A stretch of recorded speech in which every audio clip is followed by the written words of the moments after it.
Right. ప్రభుత్వ వైఫల్యాల నుంచి వరుస కుంభకోణాల నుంచి ప్రజల దృష్టిని మళ్లించేందుకు రకరకాల ప్రయత్నాలు కుట్రలు కొనసాగుతున్న పరిస్థితిని తెలంగాణ సమాజం అంతా కూడా గమనిస్తుంది. ఈ క్రమంలోనే ఈరోజు ఫోన్ ట్యాపింగ్కు సంబంధించిన వ్యవహారంలో సిట్ విచారణకు పిలిస్తే పూర్తి స్థాయిలో విచారణకు హాజరవ్వడమే కాకుండా సహకరించారు బీఆర్ఎస్ వర్కింగ్ ప్రెసిడెంట్ కేటీఆర్ గారు. కొద్దిసేపటి క్రితమే మీడియాతో కూడా మాట్లాడారు. అనవసరమైన ప్రచారాలను నమ్మవద్దని చెప్పేసి ప్రజలకు కూడా పిలుపునిచ్చిన సందర్భం కూడా స్పష్టంగా కనిపించింది. 2 ఏళ్ల నుంచి సీరియల్ను లాగినట్టుగా లాగుతూ ఉన్నారు తప్ప ఎక్కడ కూడా ఇలాంటి ఆధారాలు లేవు. కేవలం రాజకీయ కక్ష సాధింపులో భాగంగానే మొత్తం వ్యవహారాన్ని కూడా నడిపిస్తున్నారనే విషయం తెలంగాణ సమాజానికి 4 కోట్ల మంది ప్రజలకు అర్థమైందనే విషయాన్ని కూడా ఆయన స్పష్టం చేసిన సందర్భం కూడా కనిపిస్తుంది.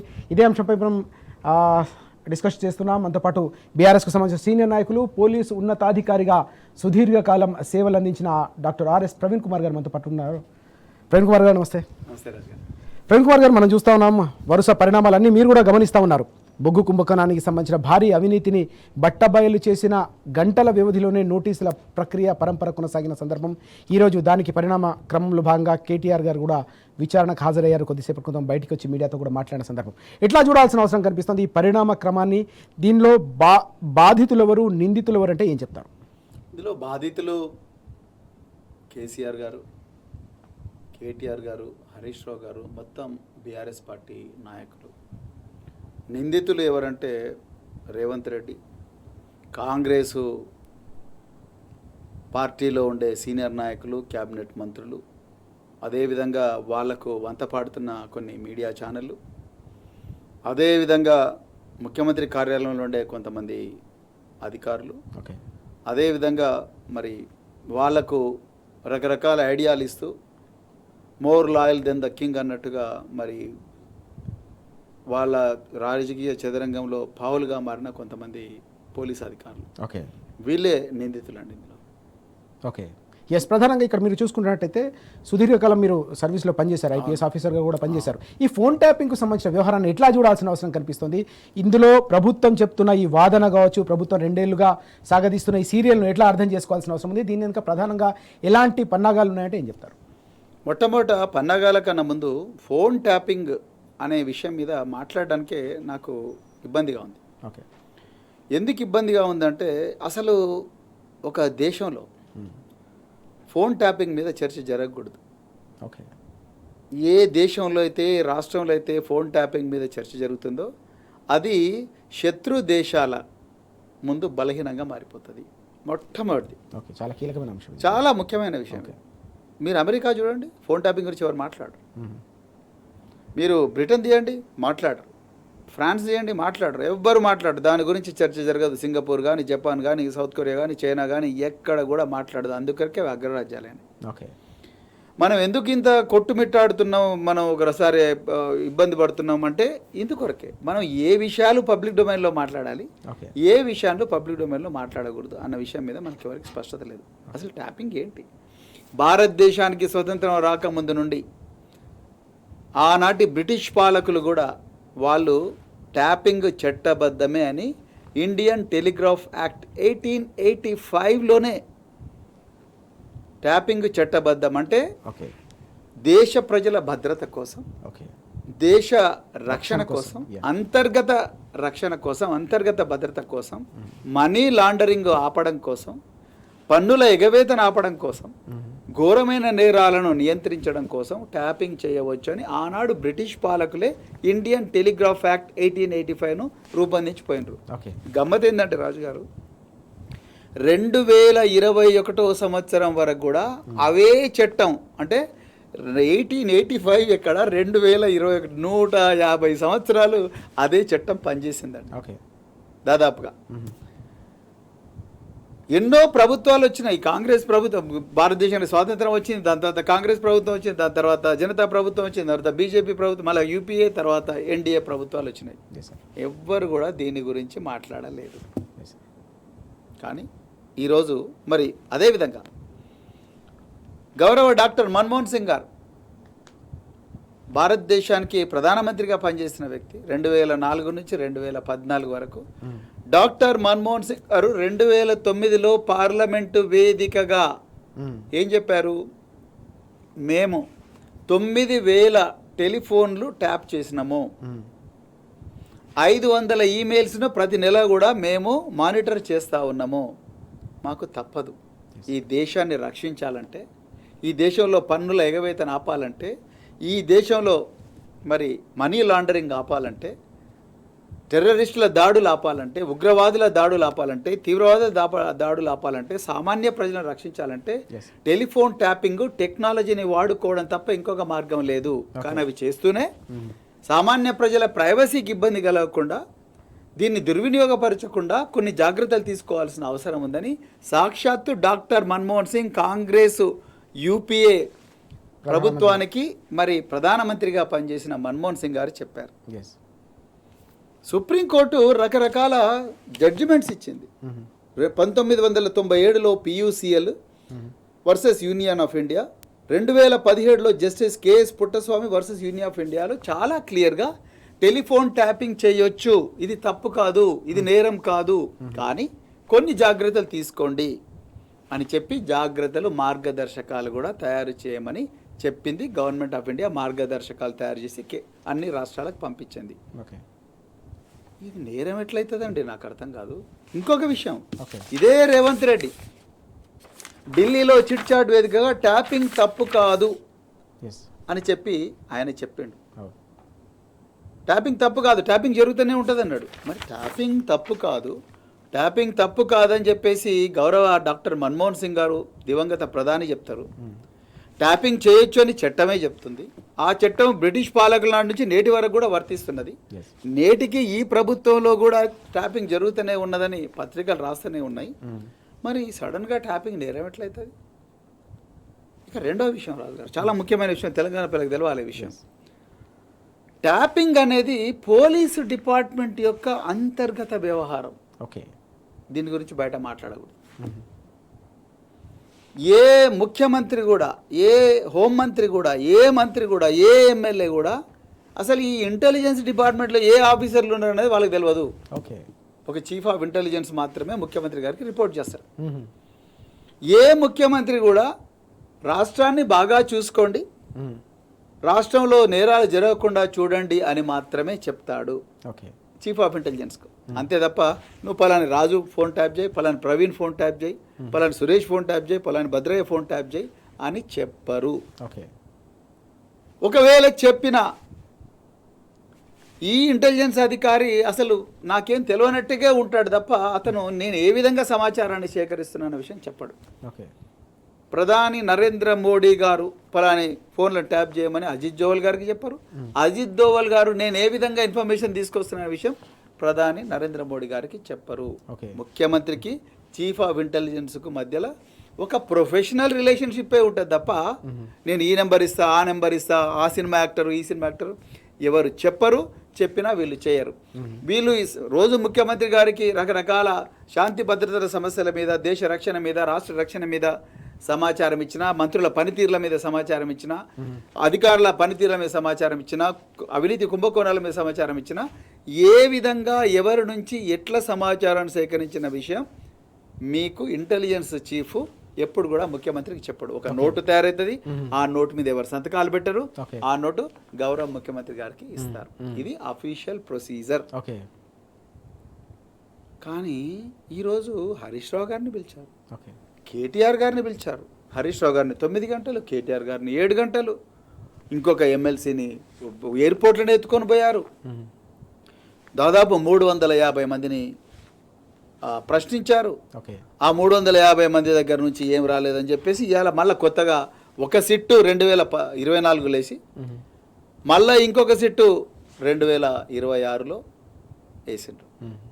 ఒకటే సమస్య మీద, అసలు నేరం కాని సమస్య మీద సిట్ అయింది. ఇంకొక గమ్మత్ ఏంటంటే చట్టమే చెప్తుంది మీరు నెంబర్లు ట్యాప్ చేయొచ్చు, ఈ నెంబర్లు ట్యాప్ చేసిన విషయాన్ని మీరు చీఫ్ ఆఫ్ ఇంటెలిజెన్స్ డీజీపీ దగ్గరికి తీసుకుపోవాలి, డీజీపీ దగ్గర నుంచి ప్రిన్సిపల్ సెక్రటరీ హోమ్ దగ్గరికి పోవాలి, హోమ్ సెక్రటరీ అప్రూవ్ చేస్తేనే ఈ నెంబర్లను ట్యాప్ చేయొచ్చు. అదేవిధంగా ఇంకా సుప్రీంకోర్టు ఎన్ని మార్గదర్శకాలు ఇచ్చిందంటే మీరు పరిశాన్ అవుతారు. ప్రతి 2 నెలలకు రివ్యూ కమిటీ చీఫ్ సెక్రటరీ నేతృత్వంలో, లా సెక్రటరీ మరియు జిఏడి సెక్రటరీ నేతృత్వంలో ఈ నెంబర్లు ఏవేవి ట్యాప్ అవుతున్నాయని రివ్యూ చేసి ఇవి సక్రమంగా అవుతున్నాయా లేదా, అసలు ఎందుకు చేయాల్సి వచ్చింది అన్న వాటి మీద చేస్తారు.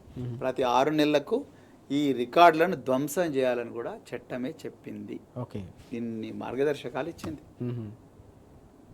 స్వాతంత్రం రాకముందు నుంచి జరుగుతుంది. నేడు కూడా రేవంత్ రెడ్డి ప్రభుత్వం చేస్తూనే ఉన్నది. సో మరి ఇది చట్ట ప్రకారం పోలీస్ డిపార్ట్మెంట్ లోపల జరగాల్సిన వ్యవహారాన్ని ఇవాళ మాట్లాడుకుంటున్నారు. ఎర్రగడ్డ రైతు బజార్లో మాట్లాడుకుంటున్నారు, లాడ్ బజార్లో మాట్లాడుకుంటున్నారు, చార్మినార్ చౌరస్తా దగ్గర మాట్లాడుతున్నారు, ఆరాంఘర్ దగ్గర మాట్లాడుతున్నారు, జూబ్లీ చెక్ పోస్ట్ దగ్గర కూడా మాట్లాడుతున్నారు, బండ్లగూడ అడ్డా కూలీలు కూడా మాట్లాడుతున్నారు. ఎంత దారుణం అండి ఇది. చాలా డేంజరస్ వ్యవహారం ఇది. ఎక్కడ రేవంత్ రెడ్డి గారికి హోంమంత్రి, ముఖ్యమంత్రి ఒకటే వ్యక్తి కావడం వల్ల ఎక్కడో పోతుంది ఇది అసలు. ఇది అట్లా దీని గురించి మాట్లాడకూడదు. మీకు ఇంకో విషయం కూడా చెప్పిన, పొద్దున ప్రెస్ కాన్ఫరెన్స్లో కూడా చెప్పిన, నేను 26 సంవత్సరాల జీవితంలో, ప్రొఫెషనల్ జీవితంలో ఒక ఐపీఎస్ ఆఫీసర్గా పనిచేసిన. నేను ఎప్పుడు కూడా ఇంటెలిజెన్స్ డిపార్ట్మెంట్లో చీఫ్ ఆఫ్ ఇంటెలిజెన్స్ కూర్చునే ఛాంబర్ లోపలికి పోయిన తప్ప ఆ ఛాంబర్ దాటి నేను ఎప్పుడూ పోలేదు. ఎస్ఐబి ఆఫీస్ జిమ్ చేయడానికే పోయినాం తప్ప ఎన్నడూ కూడా ఎస్ఐబి ఆఫీసు అంటే అసలు ఎక్కడ ఉంటుందో కూడా మాకు తెలియదు. అసలు పోవడం కూడా కష్టం అక్కడికి. అప్పుడప్పుడు పోయేవాళ్ళం తప్ప ఎప్పుడు కూడా అసలు దాని floor, first floor, second floor అనేది మేము ఎప్పుడు కూడా పోలేదు. పోలీసు డిపార్ట్మెంట్లో సగం మంది ఆఫీసర్లకు, 90% మంది ఆఫీసర్లకు ఈ డిపార్ట్మెంట్లు ఎక్కడ ఉంటాయో కూడా తెలియదు. తెలియకుండానే రిటైర్ అవుతారు. అంత గోప్యంగా ఉండాల్సిన డిపార్ట్మెంట్లు ఇలా బజారుకి ఇచ్చిండు రేవంత్ రెడ్డి. అంటే ఇంత బాధ్యత రహితంగా ఉంటే ఎట్లా? ఆనాడు 2007లో రాజశేఖర్ రెడ్డి గారు ముఖ్యమంత్రిగా ఉన్నప్పుడు మనకు గోకులు లుంబిని చాట్లో పేలులు జరిగి 55 మంది చచ్చిపోయారు. జంట పేలులు. సాయిబాబా టెంపుల్ దగ్గర బ్లాస్ట్ అయింది, మక్కా మసీద్ దగ్గర బ్లాస్ట్ అయింది, అక్కడ 11 మంది చచ్చిపోయారు. రైట్. ఇలాంటిది మన ఎర్రకోట దగ్గర బ్లాస్ట్ అయింది. ఇలాంటివి జరగకుండా ఉండాలంటే ఇంటెలిజెన్స్ ఆఫీసర్ల ఫోకస్ అంతా కూడా ఈ ఉగ్రవాదం మీద, తీవ్రవాదం మీద, ఈ దుర్మార్గపు శక్తుల మీద ఉండాలి. వీళ్ళు ఇంటెలిజెన్స్ వాళ్ళ ఫోకస్ అంతా ఎక్కడుంది ఇప్పుడు? కేటీఆర్ గారిని, హరీష్ రావు గారిని, లేకపోతే కేసీఆర్ గారిని, లేకపోతే ఇంకెవరినో రేవంత్ రెడ్డి కళ్ళల్లో ఆనందం చూడనీకే వీళ్ళు ఈ డ్రామా ఆడుతూ ఉన్నారు. డ్రామాలు ఇస్తూనే లీక్ చేస్తూ ఉన్నారు. సీఎం ఆఫీస్ వాళ్ళు ఎట్లా గైడ్ చేస్తే అట్లా చేస్తున్నారు. ఇది రాంగ్ అని నేను చెప్తున్నా. ఇది దేశ భద్రతకు ముప్పు తీసుకొచ్చే అంశం అని చెప్తున్నా. అది నేను చెప్తున్నా. చాలా కీలకమైన అంశాలు చెప్తా ఉన్నారు ఆర్ఎస్ ప్రవీణ్ కుమార్ గారు. మనం చూస్తూ ఉన్నాం, అధికారికంగా పోలీసు శాఖలు అంతర్గతంగా జరిగే ప్రక్రియను పూర్తిగా బజారుకి ఇచ్చారనే అంశాన్ని ప్రస్తావిస్తున్న సందర్భం కూడా కనిపిస్తుంది. వ్యక్తిగత ఇమేజ్లను, బీఆర్ఎస్ నాయకత్వానికి సంబంధించిన ఇమేజ్లను హననం చేసే విధంగా 2 ఏళ్లుగా దుష్ప్రచారం చేస్తూ ఉన్నారు. తెలంగాణ సమాజానికి ఈ అటెన్షన్ డైవర్షన్ టాక్టిక్స్ అన్నీ కూడా అర్థమైపోయాయనే విషయాన్ని కూడా చాలా కుండబద్దలు కొట్టి చెప్తున్న అంశాన్ని మనం చూస్తూ ఉన్నాం. కుమార్ గారు, వాస్తవానికి సిట్ సాధారణంగా స్పెషల్ ఇన్వెస్టిగేషన్ టీంలు రకరకాలుగా గతంలో మీరు చూశారు, ఏ రకంగా వేసేవారో, ఏ రకంగా దానికి సంబంధించిన ప్రక్రియ ఉండేది. ప్రస్తుతం వేసిన ఈ సిట్ వేసిన విధానం కావచ్చు, దాన్ని పనిచేస్తున్న విధానం కావచ్చు, ఎట్లా అనిపిస్తుంది మీకు? సిట్ నిజంగా టైం వేస్ట్ చేస్తుందండి. రేవంత్ రెడ్డి వికృత రాజకీయ క్రీడలో ఒక పావుగా మారిందని నేను అనుకుంటున్నానండి. సిట్ ఒక ఘోరమైన నేరం. దాని తర్వాత ఒక ప్రధానమంత్రి లేకపోతే ఒక ముఖ్యమంత్రి మీద దాడి జరుగుతాను, లేకపోతే ఒక సెక్యూరిటీ బ్రీచ్ జరుగుతాను, లేకపోతే ఒక ఘోరమైన తీవ్రవాదుల దాడి జరుగుతాను, లేకపోతే సీరియస్గా మతకల్లోలాలు జరుగుతాను, లేకపోతే ఇంకేదైనా ఘోరమైన ప్రమాదం జరుగుతాను, దాని మూలాలు శోధించడానికి, అసలైన నిధులు పట్టుకోవడానికి సిట్టేస్తారు. ఈ ట్యాపింగ్ వ్యవహారమే నేరం కానప్పుడు ట్యాపింగ్ అనేది ఏమీ సాధిస్తారు? మొట్టమొదటి ప్రశ్న. సిట్టు ఒకసారి వేసినావు సరే, ఈ సిట్టు ఘోరమైన నేరం జరిగినట్టుగా ముందు చూపించారు. అభూత కల్పన మీరు అన్నారుగా ఇంతకుముందు, ఒక ధారావాహిక వెబ్ సీరియల్ లాగా నడుస్తూ ఉన్నది. మనసు మమత, చిన్నారి పెళ్లి కూతురు, డాక్టర్ బాబు, ఎంతెంత దూరం లాంటి సీరియల్స్ లాగా నడుస్తూ ఉన్నది, నడిపిస్తూ ఉన్నారు. అసలు ఇందులో నేరం వెళ్ళినప్పుడు సిట్ ఎట్లా వచ్చింది? మొట్టమొదటి పాయింట్. రెండవది, ఆ సిట్టు వేసే విధానం కూడా, ఫస్ట్ సిట్టు ఒక డీసీపీ గారు వేసేసిండ్రు. అసలు సిట్టు హైదరాబాద్ పోలీస్ యాక్ట్ ప్రకారము కమిషనర్ ఆఫ్ పోలీస్ వేయాలి. సో మొదటి సిట్టు వేయడమే తప్పు. వేసిన సిట్టు ఒక ఏసీపీగా ఇన్ఛార్జిగా పెట్టిండ్రు. ఆయన కింద ఒక 10 మంది అధికారులను పెట్టిండ్రు. ఆయన 350 మంది విట్నెస్లను విచారించిండ్రు. విచారించి ఏమి అప్పుడు ఇంకొక గమ్మతైన విషయం ఏంటంటే వీళ్ళు ఇంటరిమ్గా 2024లో ఛార్జ్షీట్ కూడా ఫైల్ చేసిండ్రు జూన్ నెలలో. ఓకే, జూన్ నెలలో ఒక ఇంటరిమ్ ఛార్జ్షీట్ ఫైల్ చేసి 350 మందిని విచారించి అందులో ఎవ్వరి పొలిటీషియన్ల పేర్లు కూడా రావటం లేదు.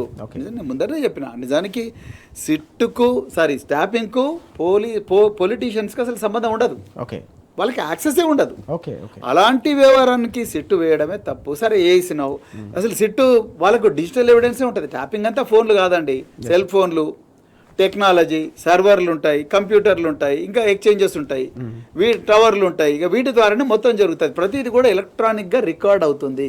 అంటే దీంట్లో అంతా కూడా డిజిటల్ ఎవిడెన్సే ఉన్నది. నువ్వు డిజిటల్ ఎవిడెన్స్ ఎంత చెరిపేయాలన్నా ఎక్కడో దగ్గర ఫుట్ ప్రింట్స్ ఉంటాయి.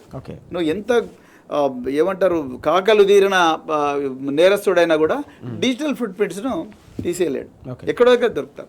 సో నువ్వు డిజిటల్ ఫుట్ ప్రింట్స్ అన్నీ ఉన్నప్పుడు, మీకు ఇంత టెక్నాలజీ ఉన్నప్పుడు, ఇంత హైలీ ట్రైన్డ్ పోలీస్ ఆఫీసర్స్ ఉన్నప్పుడు మళ్ళీ దీనికి సిట్టేసి దాన్ని 2 సంవత్సరాలు నడిపించాల్సిన అవసరం ఉన్నది. మొదటి పాయింట్. రెండవ పాయింట్, ఒక సిట్ వేసినావు, 350 మందిని ఇంట్రాగేట్ చేసినావు, ఏమీ దొరకలేదు. సో రెండవ సిట్టు డైరెక్ట్గా పోలీస్ కమిషనర్ సజ్జనార్ గారితోనే వేశారు. ఆయననే హెడ్గా పెట్టి మిగతా ఒక 4 IPS ఆఫీసర్లను పెట్టి, దాని తర్వాత ఇంకా కింద ఒక 10 మంది DCPలను, ఇన్స్పెక్టర్లను అడిషన్. నేను ఒక విలువలున్న ఒక పోలీస్ అధికారిగా నాకు సజ్జనార్ గారన్నా, శివధర్ రెడ్డి గారన్నా, ఇంకా మిగతా అందరు IPS ఆఫీసర్లను కూడా నాకు గౌరవమే ఉందండి. నేను ఎవరిని కూడా వ్యక్తిగత హననం చేయను. రేవంత్ రెడ్డి చేసినట్టుగా రేవంత్ రెడ్డి గారు డాక్టర్ ప్రభాకర్ రావు గారిని ఈడియట్ అని, లేకపోతే కాసిం రజ్వీ అని చెప్పేసి రకరకాలుగా తిట్టిండు. నేను అట్లా ఎవరిని కూడా తిట్టాను. నేను అలాంటి స్కూల్ నుంచి రాలేదు. నేను వారితో కలిసి పనిచేసిన, శివరెడ్డి గారితో పనిచేసిన, నేను సజ్జనార్ గారితో కూడా పోలీస్ డిపార్ట్మెంట్లో పనిచేసిన, వాళ్ళంటే నాకు గౌరవం ఉంది. వాళ్ళంతా కూడా మంచి మిత్రులే. నేను పాయింట్ ఏం చెప్తున్నంటే, సజ్జనార్ గారికి ఈ సిట్టు హెడ్గా ఉండే అర్హత లేదు. అది నైతికం కాదు. ఎందుకు చెప్తున్నా అంటే, ఆయన అంటే నాకు కోపం లేదు, కానీ నేను రికార్డుతోనే మాట్లాడతా, ఆధారాలతో మాట్లాడతా. 2015లో మే నెలలో తెలంగాణలో ఒక కేసు జరిగింది. అందులో ఒక ఎమ్మెల్సీని గెలిపించడం కోసం ఒక సిట్టింగ్ ఎమ్మెల్యే ఎవరైతే స్టీవెన్సన్ అని ఉన్నాడో ఆయనకు 50 లక్షల రూపాయల లంచం ఇస్తూ పట్టుబడ్డ ఒక వ్యక్తి రేవంత్ రెడ్డి. ఆ రేవంత్ రెడ్డి ఈ లంచం ఇవ్వబోతున్నాడు, ఆ స్టీవెన్సన్కు లంచం ఇవ్వబోతున్నాడు వేం నరేందర్ రెడ్డి అనే వ్యక్తిని ఎమ్మెల్సీగా గెలిపించడం కోసం.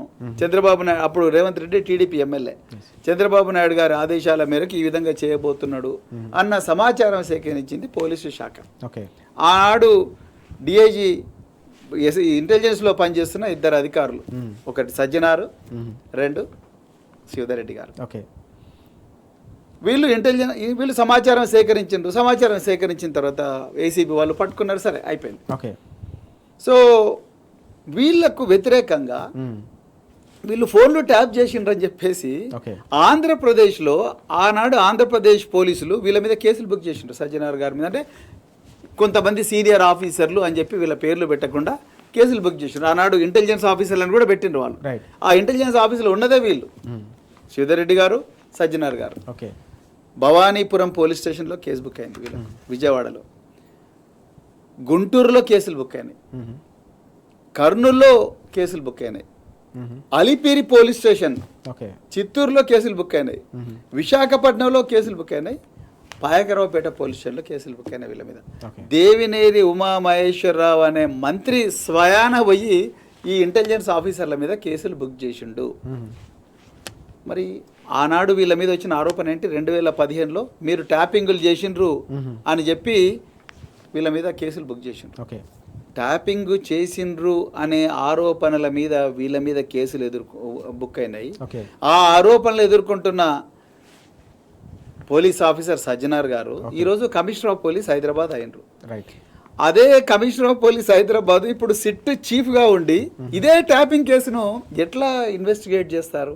ఒకవైపు నువ్వే నిందితుడిగా మారినావు, అదే నిందితుడిగా మారిన సజ్జనార్ గారు ఇప్పుడు వచ్చేసి నేను హైదరాబాద్లో ట్యాపింగ్ కేసు 243/2024 రైట్ నేను పంజాగుట్ట పోలీస్ స్టేషన్లో ఈ ట్యాపింగ్ వ్యవహారం అని ఒక వ్యవహారం ఏదైతే రేవంత్ రెడ్డి పెట్టాడో ఆ కేసులో నేను మీరు ఎట్లా ఇన్వెస్టిగేట్ చేస్తారంటే మీకు నైతికంగా ఒక అర్హత లేదు. రైట్ బికాస్ మీరే అక్కడ ఆరోపణలు ఎదుర్కొంటున్నారు, మీరు ట్యాపింగ్ చేసిండ్రని చెప్పి.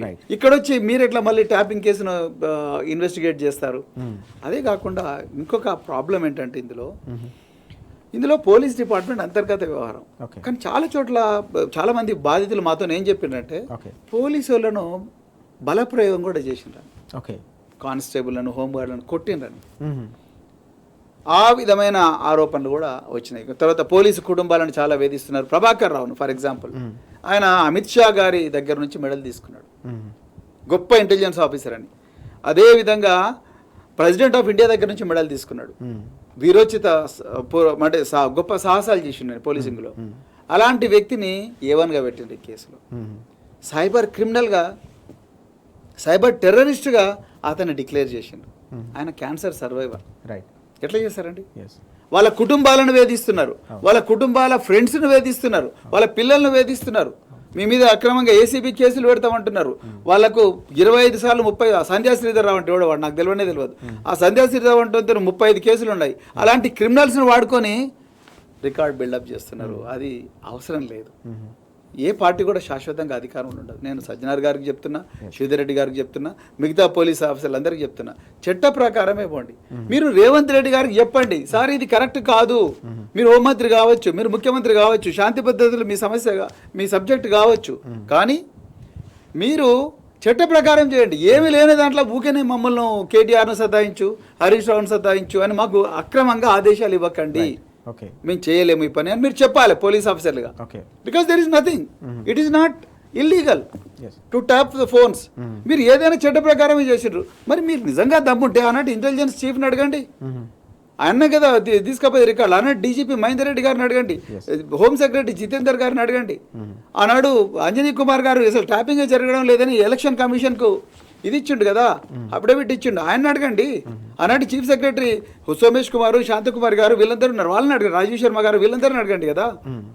అదేవిధంగా లా సెక్రటరీ, అదేవిధంగా జిఐడి సెక్రటరీ, ఇంతమంది ఉన్నారు, వాళ్ళందరిని అడగకుండా పాపం ఈ పొలిటీషియన్స్ ఏం చేసిండ్రండి వాళ్ళకి. అసలు ఇంకొకటి గమ్మత్ ఏంటంటే ఇందులో కేటీఆర్ గారి శాఖ మున్సిపల్ అభివృద్ధి శాఖ, ఐటీ శాఖ, పరిశ్రమల శాఖ, హరీష్ రావు గారిది నీటిపారుదల శాఖ, మార్కెటింగ్ శాఖ, ఆర్థిక శాఖ, ఆరోగ్య శాఖ. ఎక్కడైనా హోంశాఖ ఉందా ఇలా? లేదు. మరి వీళ్ళకి ఎట్లా ట్యాపింగ్ సంబంధం అండి? ప్రభాకర్ రావు వీళ్ళ కింద పనిచేసే ఆఫీసరా? మీరు ఒకసారి ఆలోచన. అసలు చీఫ్ ఆఫ్ ఎస్ఐబి ఎవరు, చీఫ్ ఆఫ్ ఇంటెలిజెన్స్ ఎవరు అనేది ఎవరికి తెలవకూడదండి. అది గోప్యత అంటే. అసలు వాళ్ళు ఎవరు కూడా తెలియకూడదు. మరి ఇలాంటిది రోడ్డు మీద ప్రతి ఒక్క దానయ్య కూడా ఎర్రగడ్డలో రైతు మార్కెట్లో ఉండే కూరగాయలు అమ్ముకునే వ్యక్తి కూడా డిస్కస్ చేసే స్థాయికి ఎట్లా వచ్చింది ఈ వ్యవహారం? అది తప్పు, అది బాధ్యత రాహిత్యం. రేవంత్ రెడ్డి గారు మీ డ్రామాలు ఇప్పటికైనా ఆపండి. నిజానికి ఇక్కడ జరుగుతున్నది ఏంది? కోల్ కుంభకోణంలో అడ్డంగా దొరికిండు రేవంత్ రెడ్డి. అది హరీష్ రావు గారు బయట పెట్టిండ్రు.